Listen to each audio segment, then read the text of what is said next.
Hi and welcome to an AFLspace.com presentation on Dream Team and Supercoach in the AFL. We're looking at multi-positional players and their value and using them to cover two positions at once. So here's a starting lineup. That's actually my starting lineup, and you may notice that in the middle of this midfield group on the bottom line is Paul Chapman, a very handy player, and he also has midfield forward eligibility. I'm going to bring him in this week. And in future weeks I'm going to bring in, if you look at the bottom down at the forwards, at the bench, is McNeil from Sydney. He's got midfield forward eligibility. A rookie, unlikely to play, but he does come in handy, especially if you have a midfielder you want to downgrade in the next few weeks and don't have a target for.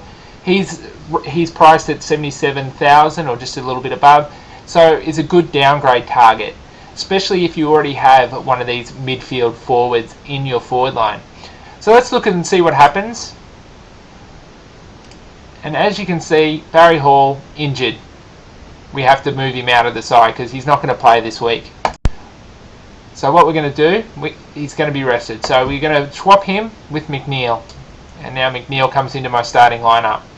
I've also got Davis on the bench. Don't really want either of those two guys' scores. So what I'm going to do next is the following. I'm going to move Chappie to the forward line because we can swap multi-positional players that have the same eligibility. So let's go ahead and move Chappie into my forward line and McNeil into the midfield. And a nice little animation, and there we go. But still, we don't want McNeil on our bench. We'd rather have the points of either Tom Scully or Howlett, who are sitting on my bench in my midfield. Much better than Davis or probably most seventh forwards that you'll have. So let's go ahead and move Scully into my midfield. And here we go. So here we go. We'll start Tom Scully. And there we go. So now we've got Scully filling in for Hall basically, because he's come into the line and Hall's gone out of the line. McNeil is still on the bench, and we've still got Davis as an emergency for our forward line. So we've just shown here how McNeil and some midfield forwards can cover the forward line, but it's pretty how these guys can cover for an injury in our midfield. So in that case, Bernie Vince gets injured, and then we just move him out and bring in Tom Scully. So that way, Tom Scully, although he's not a multi-positional player, is now able to cover two positions by using multi-positional players.